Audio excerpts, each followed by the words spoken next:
Well, here, welcome to this week's vlog. This week we do some more work in Ellie Rosie's house. Debbie does a couple of recipes, and we have another camera from Reolink. So yeah, we'll show you that in a bit. It's a very good wildlife camera. But we've got a few problems with our veg patches as well. This is the only melon plant we've got left this year, but we do have one melon coming on it quite nicely, and quite a few flowers, so hopefully we'll get a couple more. But yeah, we've not been very successful. You probably see the cucumbers gone a bit spotty. We don't know the reason for that. The cucumbers taste fine. They seem to be growing well, but the leaves have gone spotty. So yeah, we'll have to look into that. But yeah, come and see what we do.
One of the first things I want to do, now I've got the plasterboard up, is put some tape on the joints. It's the first time using this sort of stuff, so we'll see how we do.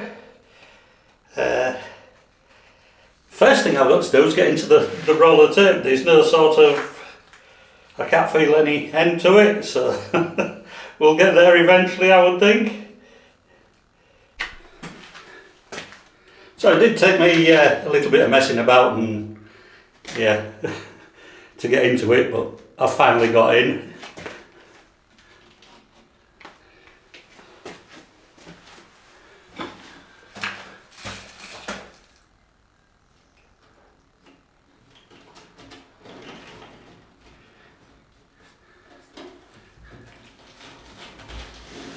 I wasn't sure whether this was adhesive or not.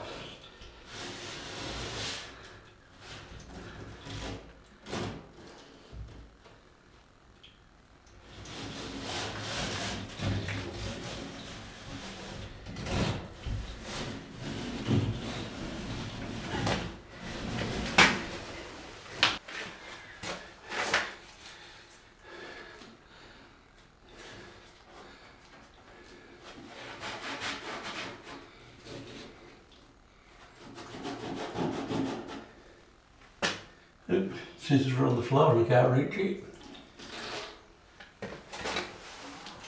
Silly.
So I think that's it. I ain't sure whether I should be doing any up there, but I'll just push filler into there, I think.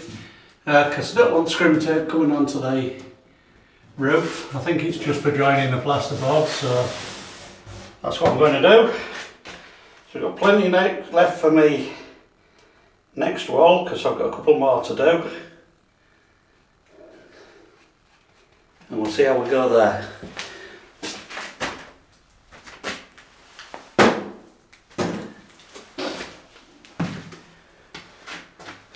So I presume after doing that, the next job will be to fill over these and then blend it in. These plasterboards are curved in, and I've made sure I get both curves to it, so I should be able to go across there with a flat trowel and sew down here and just blend it in over that. If not, we'll sand them up.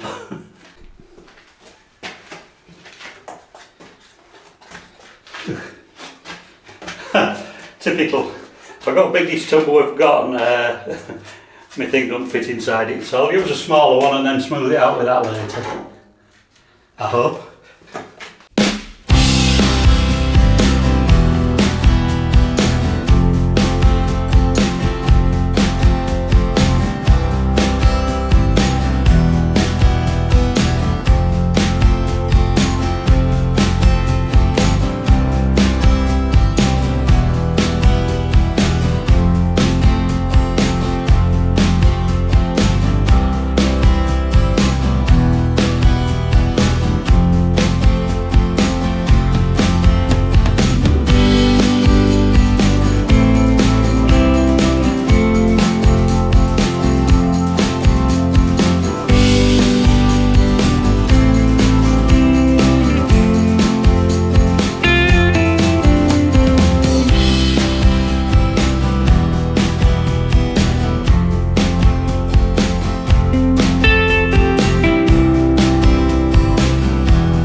So I've just filled in this top edge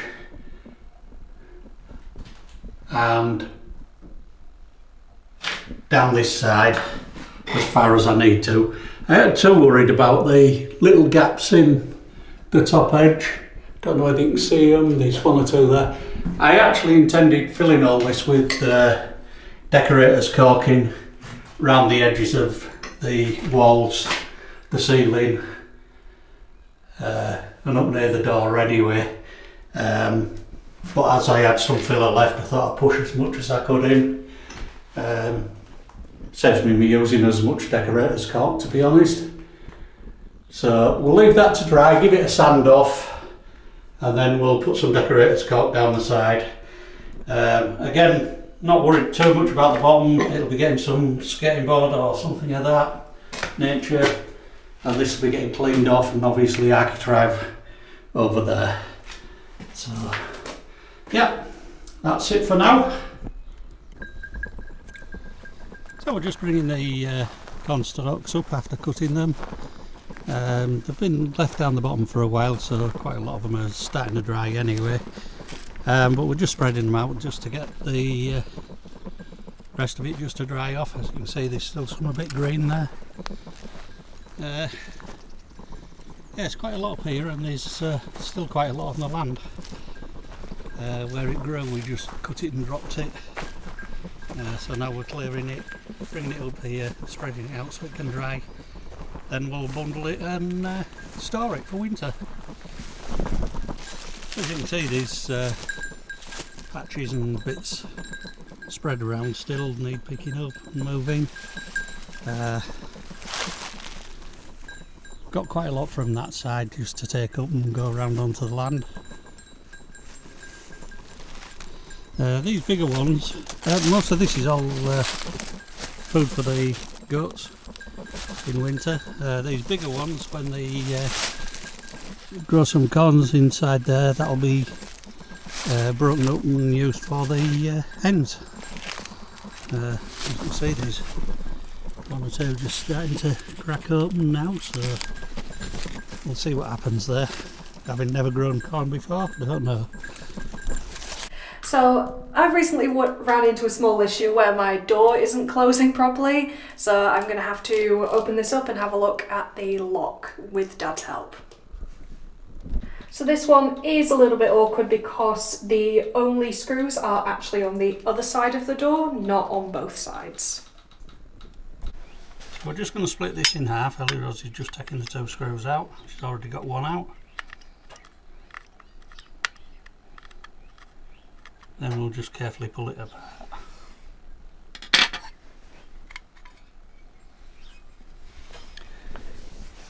Now the piece that's sticking is the top part here, so we need to know why.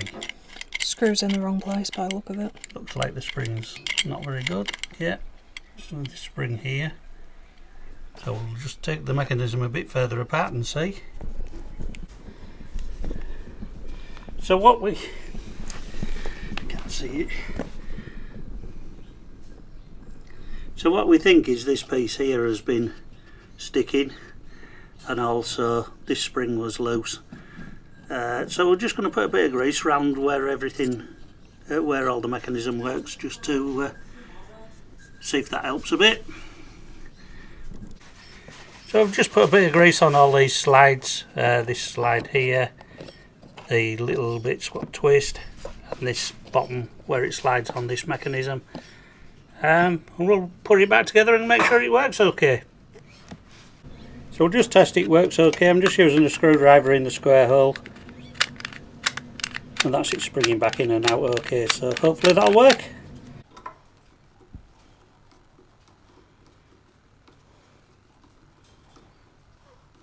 So this is Ellie Rose just popping the lock back on herself.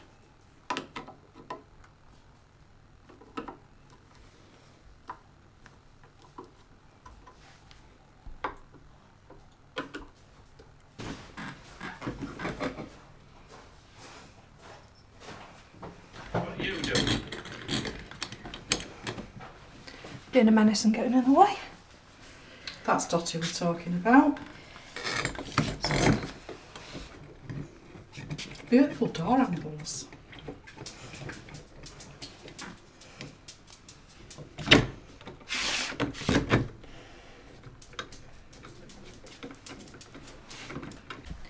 And that's the finished product, so everything's back on and it's working perfectly now. So I now have a door that closes again. As you can see, it's actually shut and it opens up nice and easy. Morning!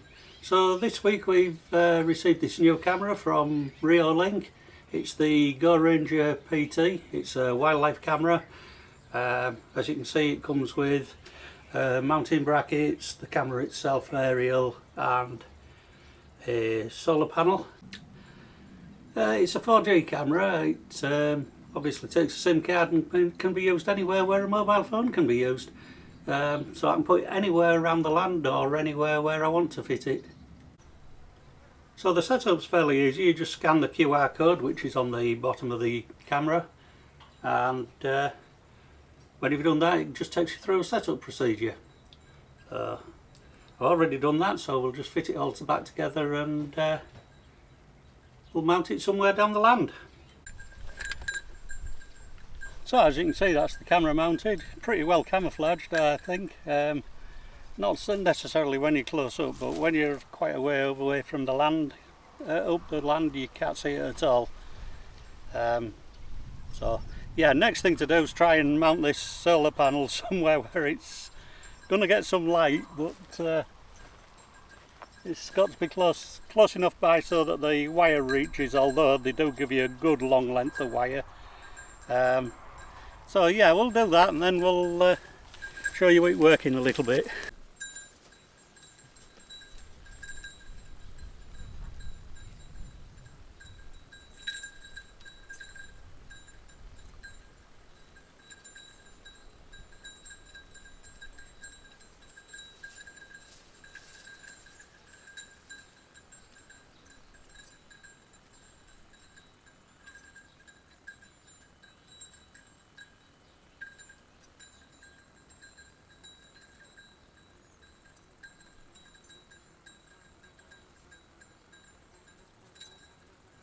So that's it mounted up, and as you can see it's doing everything it should do, swivelling and panning and tilting.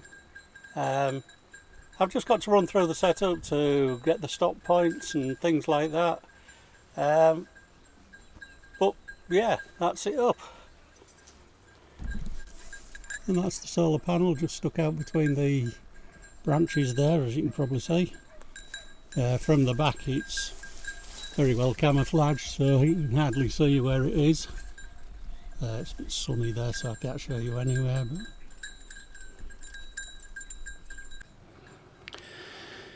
And so you can do tracking on this camera. You make it track to where you want it to track, just simply by moving the button, and it'll just track around. You've also got pan and tilt. A bit difficult to show you because I can't see what I'm doing myself.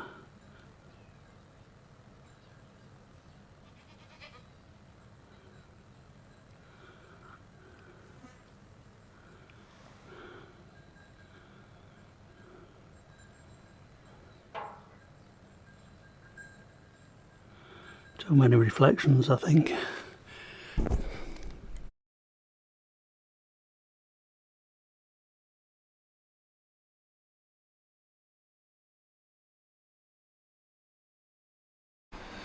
So this week, I don't know if Steve's already mentioned, but the temperatures have really gone up with a bang, and it is so hot it's just virtually impossible to get anything done outside.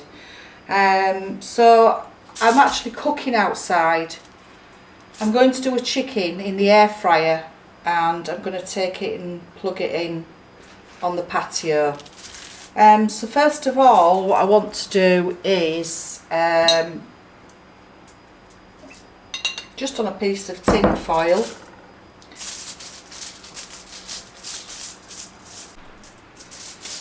so just to make the job a little bit cleaner, I'm just going to oil a piece of tin foil, and pop that inside the air fryer. They do say not to use tin foil in the air fryer, but all I do is make sure that these bits that are all sticking up are folded well down.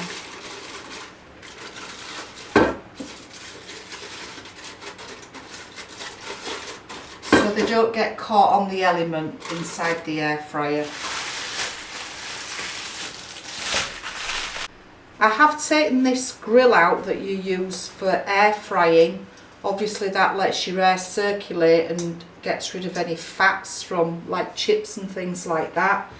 But because I want it to cook in its natural juices, apart from the little bit of olive oil, I've taken that out and put the tin foil into the bottom, which also means it's not as near to the element at the top.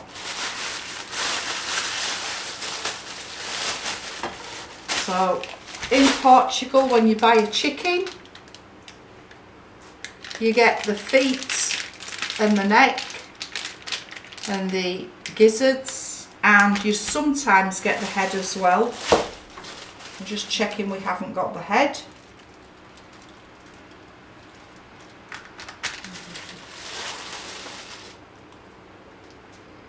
And then I'm just going to pop that onto the tin foil.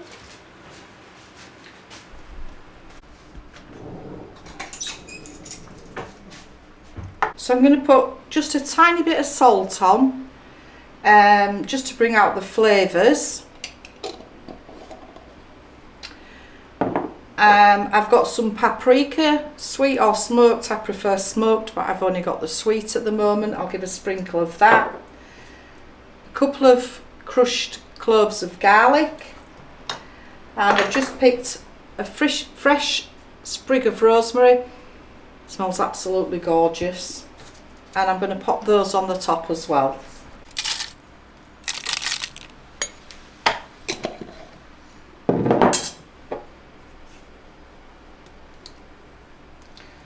So I'm going to do the paprika next. Oops, it's a little bit more than I expected, but good job we like paprika. And then I've got 2 crushed cloves of garlic. I'm just going to rub that around the chest a bit and on the legs, and then just leave that. And that lovely sprig of rosemary. And then I'm going to show you what I'm going to do with that outside. I'm also going to put some oiled tin foil over the top for about 3/4 of an hour for the cooking time, just so that it doesn't burn.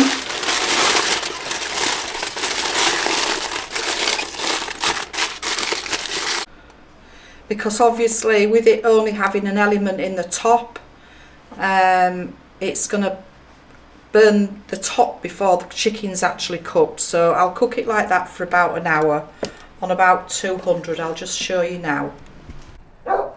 Excuse the dog barking in the background.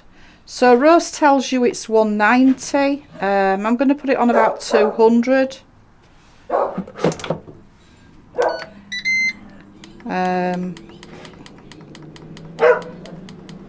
For about 45 minutes, and then I'll check it.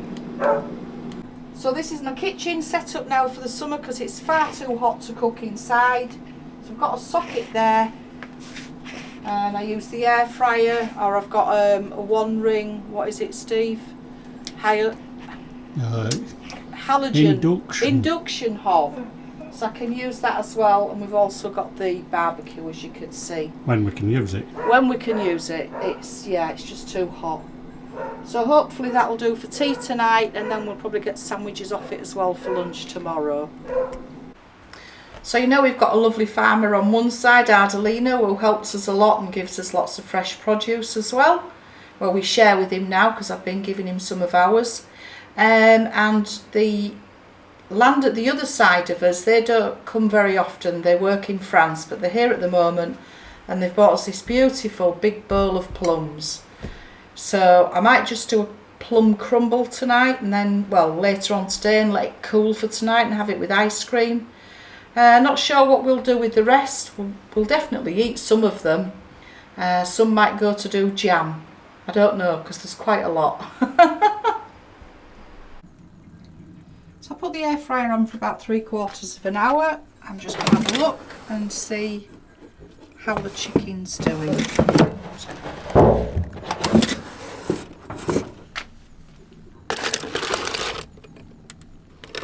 Oh, yep, that's coming along nicely.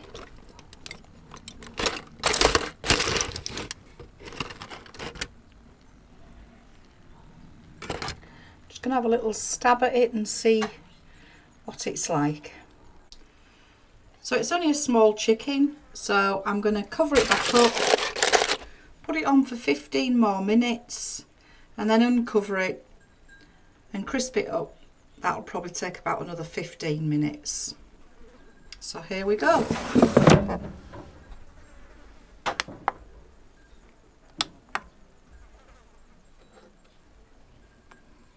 Leave it on 190, I think. So some of our lovely beetroots are ready. It's the first year we've grown them.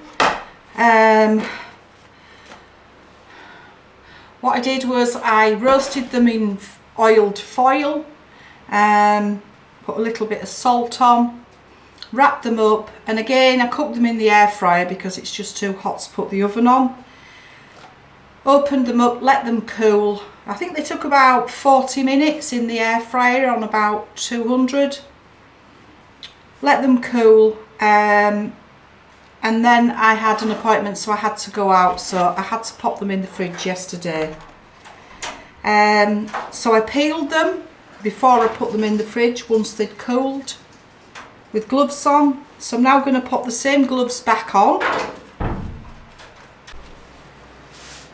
I'm going to use the back of my chopping board and just slice it.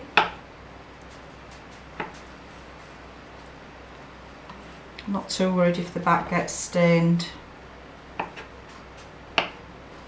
Okay. And then I'm just going to make the brine up.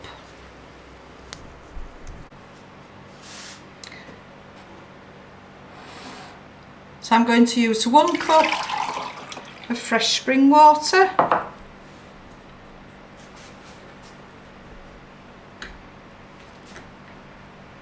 And 1 cup of, I like the apple cider vinegar for pickling.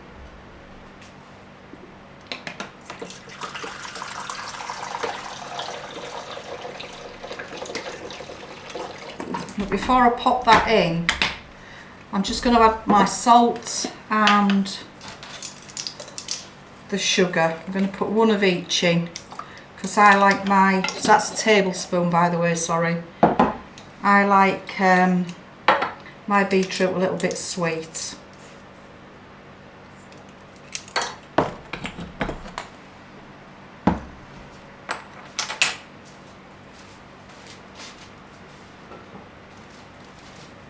So I'm just going to give that a good stir round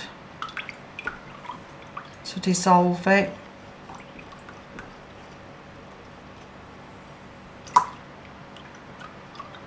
You can put all sorts of different herbs in.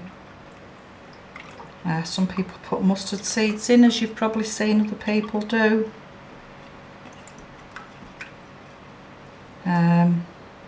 Peppercorns. Dill. I think dill's probably nice in cucumbers, you know, in gherkins. So I'm just going to add the vinegar, give it a good stir again, and then I'm going to pop it into my jars. That one's not quite full, but I know I've got some beetroot ready in the garden, so I'll be harvesting that probably tomorrow. So I'll give it a top up then.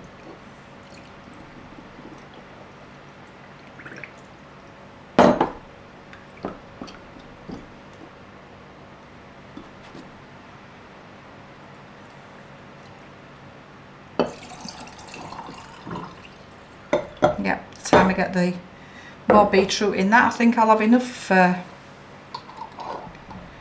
the mix.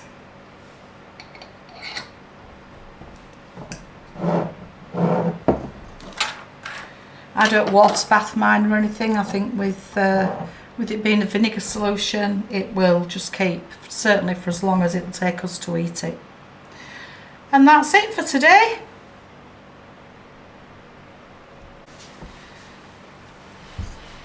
So that's me finished for today, apart from cooking tea tonight with the chicken. So that's cooked lovely in the air fryer. Just going to give that a little bit of time to cool, and then we better get it in the fridge. So that's all for this week. Thanks for watching. There's the Reolink camera. As we've shown you earlier, it's very well camouflaged, and see if you can spot the solar panel for it. So don't forget the links for Instagram and Facebook below, and we'll see you again next week. Bye!